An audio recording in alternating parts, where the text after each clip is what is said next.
Designed Alliance is a company that inspires individuals and organisations in their growth and development. Our purpose is to help you grow, flourish, and provide you with a framework for lasting success. We add value through professional coaching, leadership development, mindset, and public speaking. We have an online growth hub, training portal, mastermind classes and podcasts, Leader Flow and Transformation Station. We partner with our clients to help them find clarity, wisdom and direction so that they can reach more of their potential and goals. My name is Steve Kane, and along with Alex Sapala and Tani Ryan, we co-founded Designed Alliance. Together, we've combined our backgrounds and successful experiences in non-profit, church, business and commercial enterprises and bring that to the table. Alex and I are looking forward to sharing with you how to move past the two barriers that keep people stuck in their current circumstances so that you can colour your world through your God-given talents and dreams.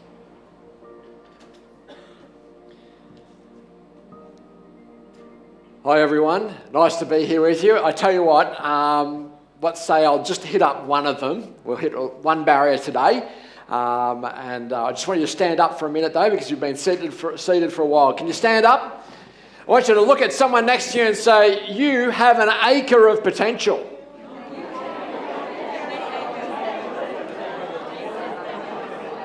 All right. Okay, please be seated. You know, there is nothing sadder in the world than a man or a woman who has an acre of potential, but they've only cultivated a house block size of it. And when we think about ourselves, often we only cultivate a certain amount of ourselves and then we stop. We put a lid on ourselves and say, that's all I can be. That's all I will ever be. When was the last time you had a conversation with somebody and you said, oh, tell me a bit about what you love doing? And they say, I'm just a.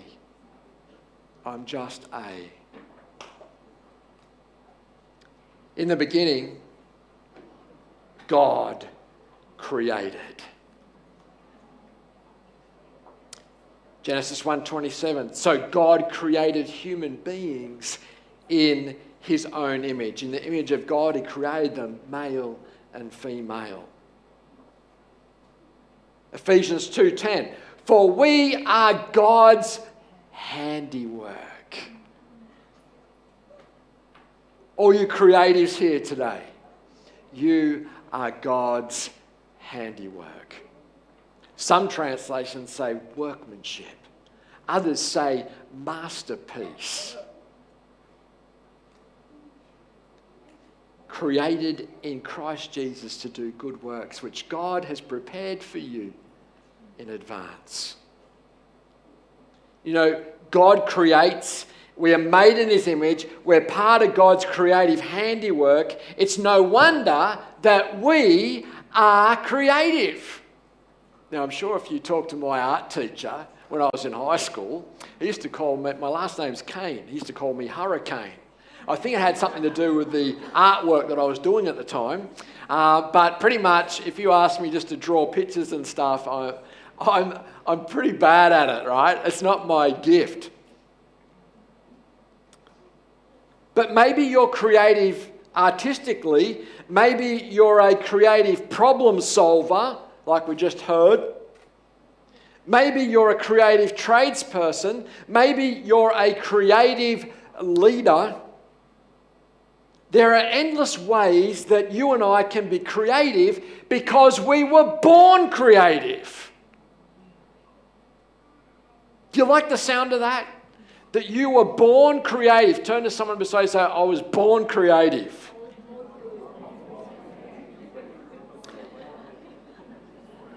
To become connected with our creative gifts and abilities and talents and to share them with the world and impact our community for Jesus, while remaining inspired, positive, and motivated, there are two barriers that we need to overcome. And the first is the barrier of fear, and the second has to do with our attitude. I'm just going to touch on fear. You know, when you're a kid,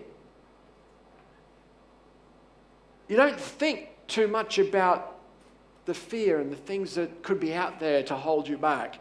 Just this week, we've got a hill outside of on our street, just outside our house, and my little boy Jaden, he gets on his scooter and he goes ripping down that thing, and he just absolutely loves it. So he's flying down. He's not thinking 1 minute about the cars that can come up the street, which side of the road. All he's doing is, in his imagination, all these little scooter tricks and all the little one things, you know, and he's flying down, and I'm there doing all the fearful thinking. So I said to him on Wednesday, I said, hey mate, listen, there's a road that comes on there. You've got to check every time you go past, there's not a car coming up around that corner, because you don't want to be like on the road, right? Yeah, okay. So he takes off, and sure enough, on that very shot, he goes up there, car comes around the corner. Where's he? Middle of the road. Whoa! He goes like this, and I see, and he comes back down. He goes, man, Dad, sure glad I listened.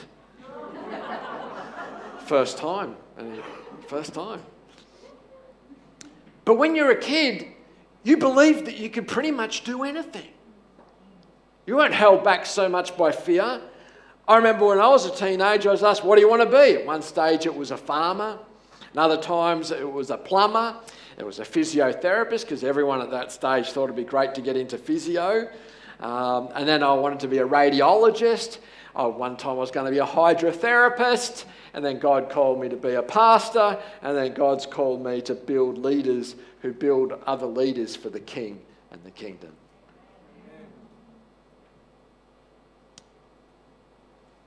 Until when we get older, we gradually become wound up in fear.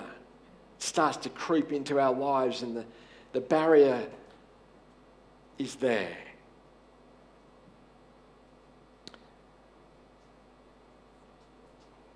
You know, we get held back by fear instead of tapping into our untapped and unlimited potential. You have an acre of potential. And guaranteed, like me, often I just want to live in the little house block, the little house yard.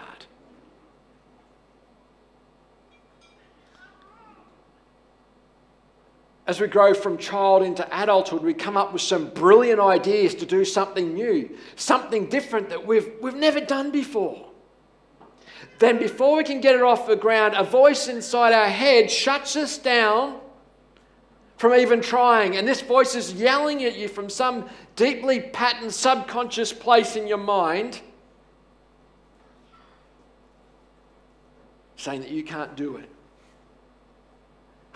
Maybe it's based off self-esteem or self-worth issues, or beliefs that have been planted in us at a young age, or at some point, sometime, unbeknown to us. And some of these fears can show up in masks. For example, perfectionism, brashness, or even arrogance. So fear can be masked as arrogance or brashness, where you overly risk and you make dumb decisions, or perfectionism, where you fear looking silly or not being smart enough. Sometimes we share our ideas with others and they come up with all the reasons why you can't, shouldn't, wouldn't, and problems with it. You ever had that? Recently, I've made a massive change in my life following what I believe God's call is. I'm still a pastor on the inside. I'm still the same person, but I'm going fishing in different waters with different nets.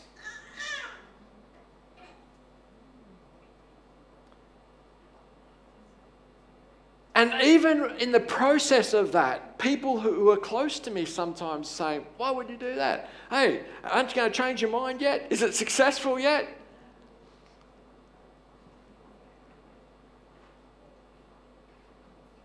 Some of you might have an idea of starting a new business, teaching music, arts, a brand, a new band, a photography business, or even looking to write a book or a course. Maybe exhibiting your work publicly, like out in the foyer there. A new ministry, or maybe helping out in an existing one. But the chances are pretty good at the time when you thought of stepping out, that a voice in your head began to reason with you why you can't do it. Starts telling you things like, hey, given your past experiences and failures, this is probably not going to work out. Or the voice in your head may say something like this, where are you going to get the money to do that?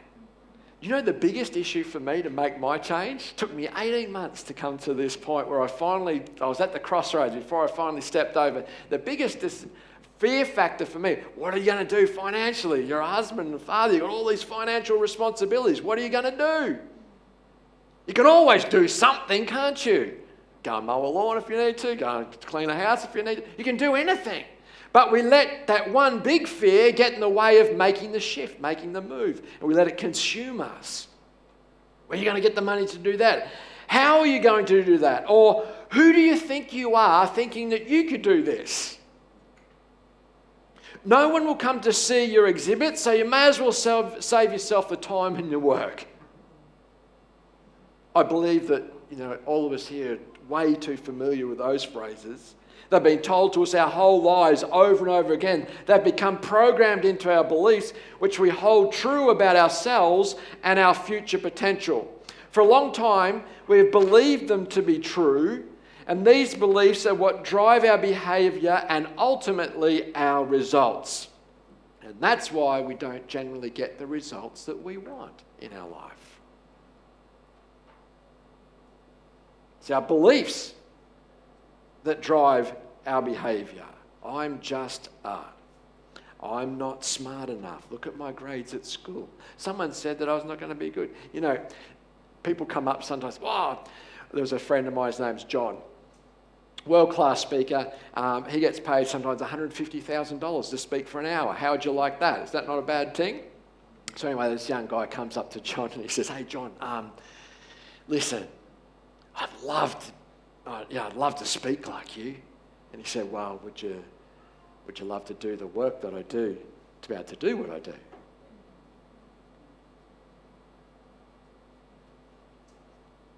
When we started our podcast, I said to Alex, hey, let's aim for 100 podcasts to get good. I didn't say awesome, I said to get good. And you know what? The first few times it was harder than what it seemed, right? But I took all the pressure off by saying, hey, let's aim to get good by 100 podcasts. Strive for progress in your creativity and in what you're doing, not for perfection.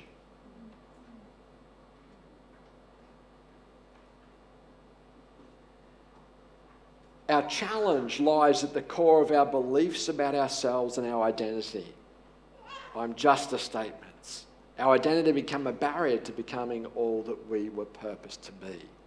It is that feeling of anxiousness and fear which sets in just after you've come up with an idea to improve yourself or your results. And the idea actually requires you to get out of your current level of comfort. Whenever something is an unknown, you'll have an emotional response. What is it? It's a fear response. Something's unknown, you naturally, what if? I don't know what's happening. So in our comfort zone, we sit here when we're all relaxed and in our normal, hey, here. But when you have an idea that takes you out of your comfort zone and stretches you, by the way, that's the law of the rubber band. A rubber band is only useful when it's stretched. You only grow when you're being stretched. So what happens is anything that's unknown, we get an emotional response. And by the way, your emotions kick off a lot faster than the cognitive bit just here. So what happens, your emotions kick off, you go, well, that's a bit nerve-wracking. How am I going to do that and all this? And then the brain starts going into this how. And then what happens, you go, all right, let's step back from that. And we take a step back. And we go, we're back in the comfort zone. You know what? I didn't really want to do that anyway. And then we feel a bit more relaxed. We faced our terror barrier and then we backed away from it. To really simplify this, you could look at fear as your ego's attempt to hold on to the reality that it currently understands, or that you currently understand, and that you're comfortable with, and it doesn't want to change, so it resists change. Anything outside of that, and when you come through to that fear barrier, each time we need or want to change, if we don't navigate it effectively, we end up just going straight back into the comfort zone, same old, same old. That area where we're all just safe and familiar and comfortable. You know that zone, don't you? Where you end up giving up on your dreams and aspirations.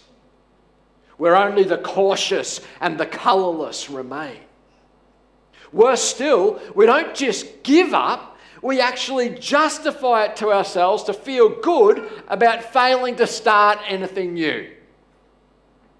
It was never going to work. Oh, they're not good people.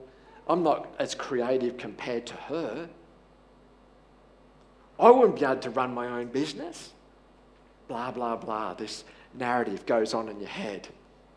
And so you stop reaching out for your dreams. Fear is what drives us to hold on to the past, or to hold on to that which has now become your comfort zone. So how do you learn to say no to the fear barrier and to step out of that comfort zone and start living the life that we know that we want to live? You know, Jesus faced this too. Matthew 16:23, Jesus turned and said to Peter, "Get behind me, Satan. You're a stumbling block to me. You do not have in mind the concerns of God, but merely human concerns." Jesus knew what he was. He knew his purpose in his life, and nothing and no one was going to get in his way. Jesus had an attitude, a clear perspective about who he was and what he was purposed to do here on earth. This power exists inside all of us. It's the power granted us by God. It's our birthright. Until we're aware of it and know how to use it, we give our fear more power than our faith. Are you tired of that? Imagine what our church would do if we could let go of our fears just for a moment and we just stepped out in faith. Imagine what you would do if you stopped being fearful and started being more faithful.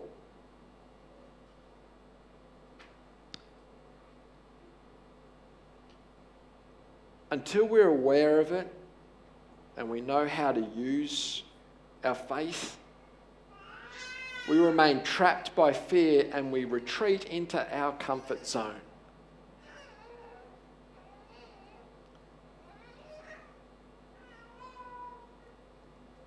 Sometimes we're caught by our present and we assume that our present equals our future.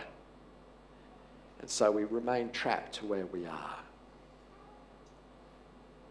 The Bible's got a lot to say about that. I just want to pull out one. There's a time and a season for everything. It's not going to last forever. Number 2, Friday's disappointment is Sunday's joy.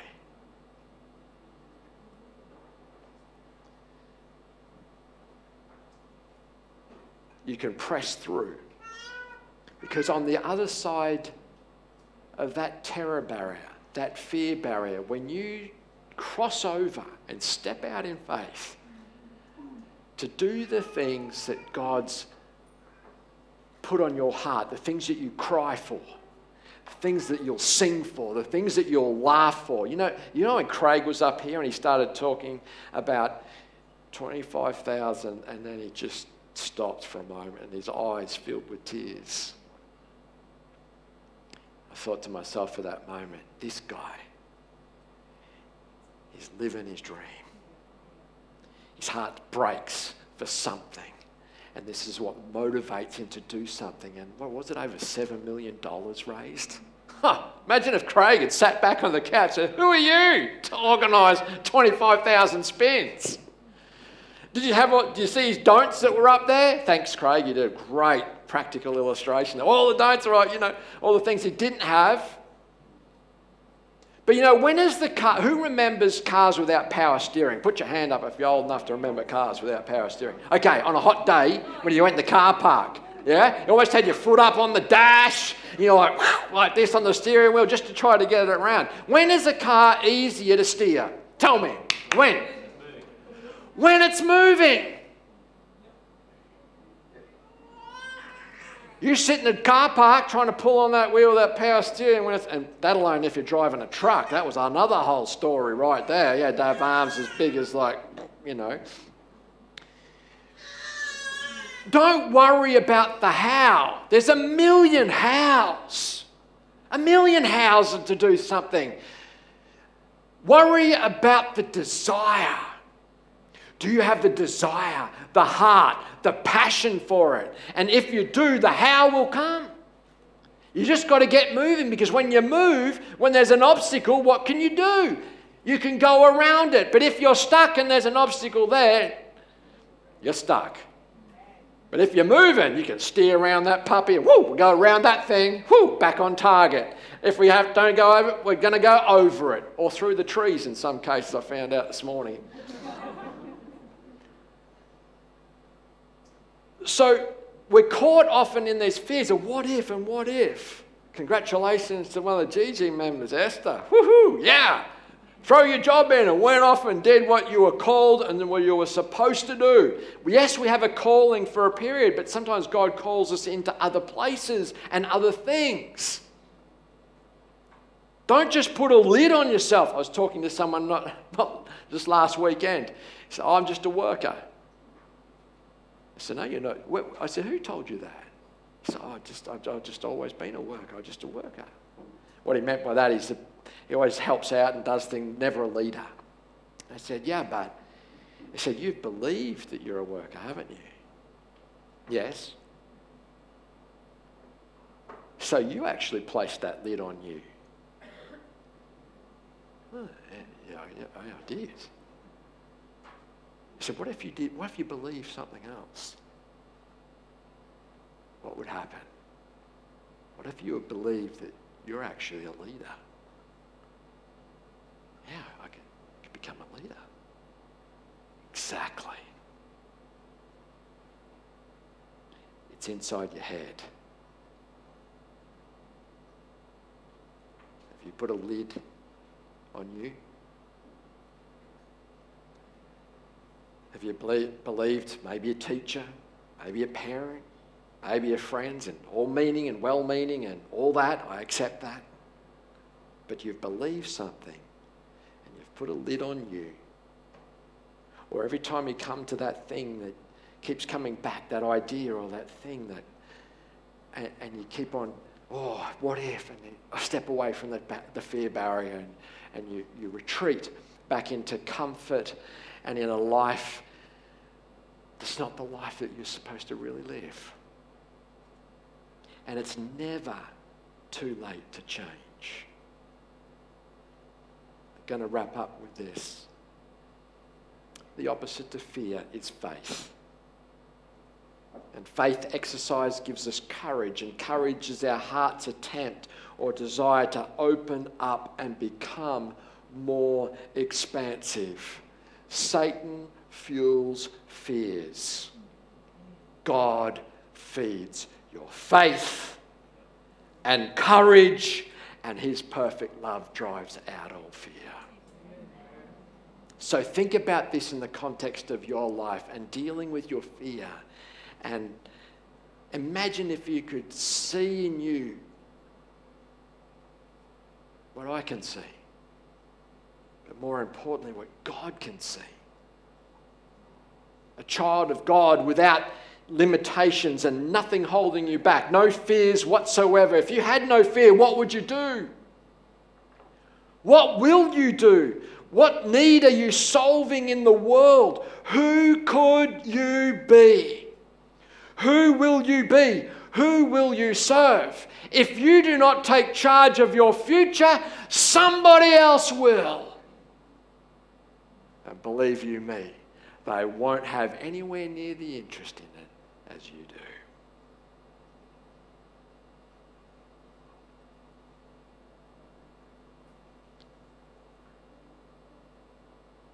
God's not given you a spirit of fear, but of power, of love, and a sound mind. Just think for a moment. If you could just reframe some of the beliefs that you have, these things that have been driving you, think about it just for a moment. If you could reframe that, reshape that, instead of confining yourself to that house block of potential, you say, you know what, that's enough of that. I want to see the whole acre. I want to see the whole acre. Imagine what your life would be like, how you'd be living. How about you take hold of the truth of God, be emboldened by faith in God, and just take the first step. Give fuel to your courage. Move through your fears or discomfort by starving fear and fueling faith. Use all of the talents and gifts that God's given us. Go full steam ahead with achieving our dreams and our visions. Do this and you'll begin to eradicating these limiting beliefs, limitations, and the negativity that's holding you back from being the wonderful, created masterpiece that God says that you are. Move through the fear barrier, because on the other side of it is freedom. Move through your attitude barrier by choosing a positive one. Live fully, live honestly, lead honourably. Get out there and colour your world.